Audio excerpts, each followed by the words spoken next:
Hey, Brennan. How's it going, Aaron? Welcome to Salty Goodness. Hey, it's good to be here. It is. It's fucking fantastic.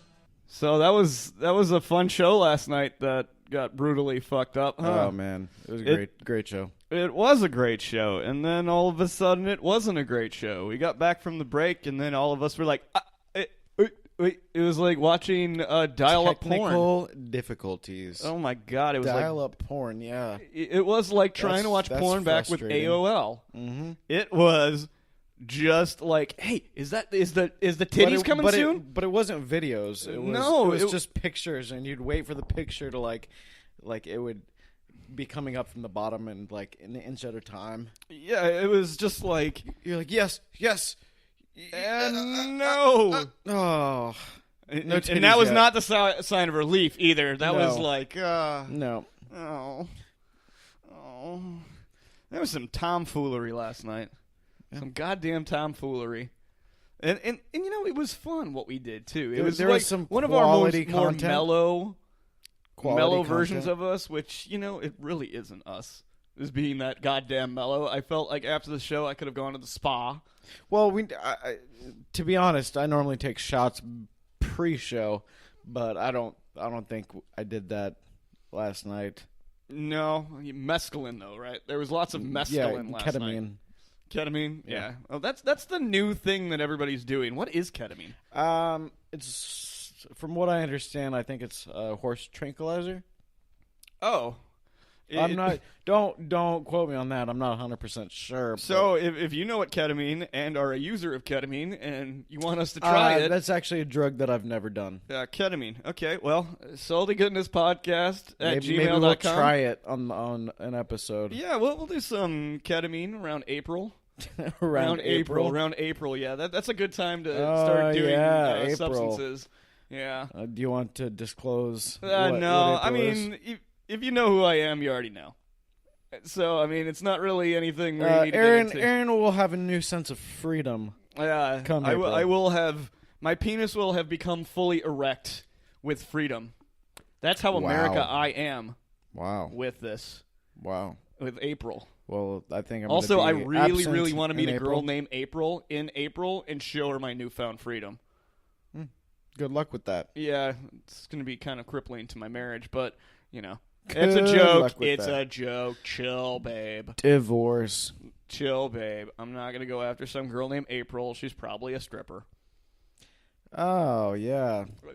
That doesn't mean you're not going to go after her. Well, she's just after my wallet. A stripper full of... came after me, okay? I didn't really go after later her. days. We're going to get to that. Yeah, let's not talk about that right this second. Right now. We got some special fun segments tonight, though, don't we? Yeah, I think so. Maybe. So, actually, Brennan, I have no idea. Did you have a decent day at work? Was it just another day at work? No, I was actually under the weather today. But you sound fine now, which is good. You were nodding last night, but you don't seem so naughty tonight. Yeah. Not naughty, like NODDY. Yeah, I don't even know a if naughty that's a word. boy. I'm a naughty boy. He's a naughty boy. No, I've been a little sick lately, and so today they cut me at 3:00, which was rather nice. And you've been hanging around? No, I actually I took the key to the work vehicle home, so I had to drive all the way back here. So which you just is like a happened 45-minute trip. I had to bring back the key. So you just happen to be local. And I'm like, and I guess I'll stop by. I guess we'll do a go podcast. Hang out with Aaron. Might as well do a damn podcast, you know. Yeah, so that's how it happened. We also feel guilted into doing a re-up of our previous podcast. It's kind of depressing because I think the last episode was a pretty good one for the books. Well, maybe we'll throw something in at the end. If you heard last night's episode, we'll do something special for that episode. Because, I mean, that audio is going to stay up for maybe another couple hours after we release this one, but we're going to get that fixed for you so it doesn't fuck around. Right on. Yeah. So I think I'm going to start with my Barnes & Noble story, my employer. Go for it, man. All right. Yeah, because, I mean, I'm not really into this other story. I always like the Barnes & Noble stories. They're very noble. Yeah, so today being a Tuesday afternoon, you know, you're expecting you're going to be incredibly slow. And, you know, that's because it's a Tuesday in the middle of fucking February.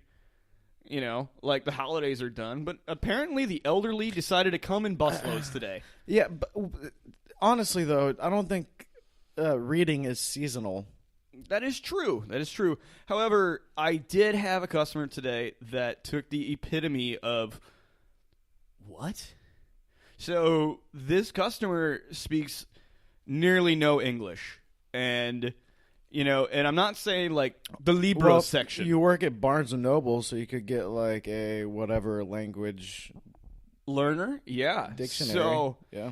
Okay, so keep in mind, my store prohibits me from using a cell phone on the floor, which is, any kind of retail job. They don't want you fucking around playing Angry Birds. You message me all day at work. It's because I have a lot of breaks, and I disappear a lot. Yeah. And I'm very good at my job at being stealthy. You hide between the shelves. Or I poop a lot, and I have a lot of time in the bathroom. Or pretend to poop a lot. Pam, I'm sorry. That's your office. Sorry, Pam. I got an IBS, okay? They're Crohn's. I have no goddamn Crohn's, you son of a bitch. Hey, no, I have Crohn's. Let's just go with that.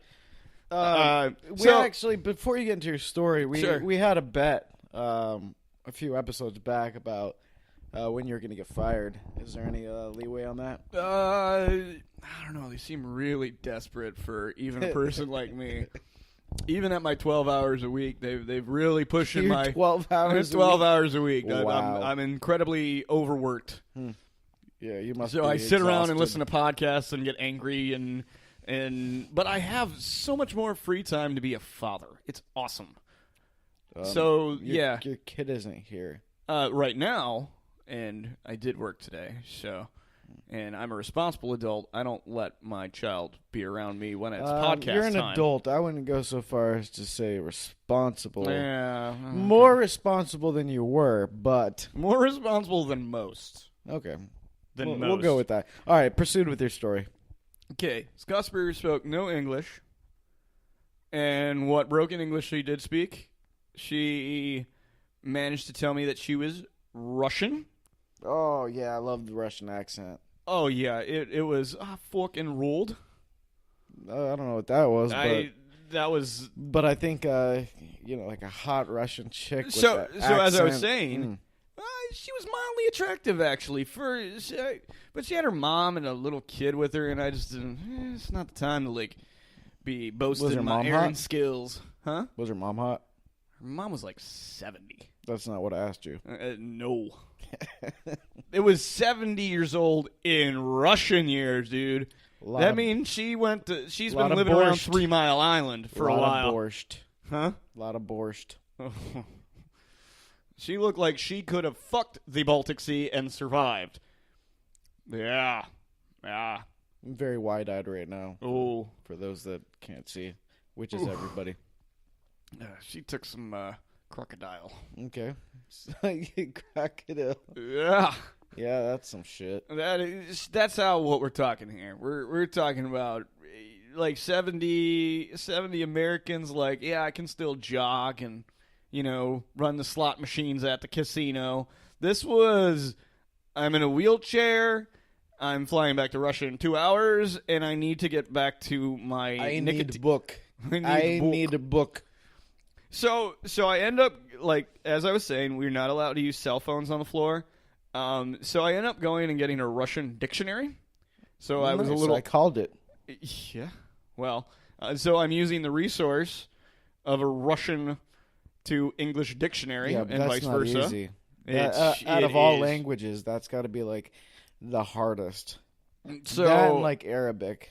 So what she was asking about is after about 5 minutes. It took 5 minutes with the dictionary for her to write down the words, because at that point I was just taking phone calls, letting her interpret what she was trying to say to me. Interpret herself? Huh? She was interpreting herself. Yeah, I just didn't have time. There was many other geriatrics that needed their medication. There were many other geriatrics that needed their medication. So I left her alone to do her own translating and writing the English words down on paper. Okay. And it came out to be Kindle, which is not Barnes & Noble product, because we have the Nook. At that point, I am like, Oh my god, this is going to be incredibly hard. So did you just bring her a Nook? No, I brought her to a different store, and I bought her a Kindle. Pinch by a Kindle. And no, basically what I did is I tried to call the 1-800 number for the tech support of the Nook, which is our interactive devices that are apparently only for U.S. and British citizens. Meaning, if she tried to buy a book from the Nook in Russia, they would probably think she's an international terrorist. I don't understand that, but okay. Apparently, the banks won't do like a foreign transaction fee with Barnes and Noble. Okay, yeah, that makes sense. So yeah, I guess I needed to do it, but it was just like a half an hour of just bullshit. Bullshit. When it could have taken bullshit. It's bullshit. It could have taken 5 minutes if I just whipped out my thrifty phone and went to the Google Translate from Russian to goddamn English. Whenever somebody says whipped out, I know. I always my mind always goes not to cell phones, but to penis. To penises. Well, you don't whip out a vagina. It's not like no, you're like you unwrap the vagina. Yes, you unwrap. It's like a Christmas gift, except you're not a 5-year-old kid going to town unless you're like super drunk. You're an adult male going to town. Yeah, but you're opening and you're being very careful with the packaging. You want to make sure nothing gets damaged. Who's being careful with the packaging? Shit. Who am I? I'm high on coke, ravaging that shit like it's exactly. like I'm a prepubescent boy seeing his firstie. Exactly. I said firstie. Yay. Prepubescent. Woo. So yeah, that's Barnes and Noble today was quite an annoying. So that was your story. That was my. And we ended up. She goes, "Should I buy Kindle?" I'm like, of course you should buy the Kindle. This is completely useless to you. And my manager goes, salesman, I know. I know. I'm just a goddamn realist when it comes down to it. You're a fucking natural. And then I had another guy ask me for some self-help books from the Deepak Chopra, and I thought it was. I know. Apparently, this is an author. He's an Indian who manages to write books. Deepak Chopra? Yeah. No, Deepak Chopra. Deepak Chopra. Yes. Okay, so when I heard this guy tell me the author's name, I thought it was... you thought he was insulting you? No, actually, I just assumed that he wanted to go to the... we're not supposed to call the non-religious section of God. We call it self-transformation. So I take him over to the tarot cards. Self-transformation. Yeah. So that's the insider information from Barnes & Noble's. If you're listening to this... This is my job. I just got fired. You should call it secular help. Secular help. Non-secular help, actually. Because we got the Satanic Bible and tarot cards. There's a Satanic Bible? Yeah. Someone misplaced Mein Kampf in the non-secular self-help section. You're a bastard. That was his struggle. And you fucked it up and put it next to the Satanic Bible. So you had a good day, all in all. It was an incredibly frustrating day. Is any day different? Every day here at Barnes & Noble, isn't it incredibly frustrating? No. Some days are really super chill. Like, there was a shift about 2 weeks ago where I did nothing for about 8 hours, and it was pretty fucking sweet. They're like, oh, for the last hour, we want you to go around the store and just fix books. Make them look nice. Fix books. Fix books. If they're broken, fix them. If not, just walk around and look like you're doing something. I figured out what I'm going to do on my last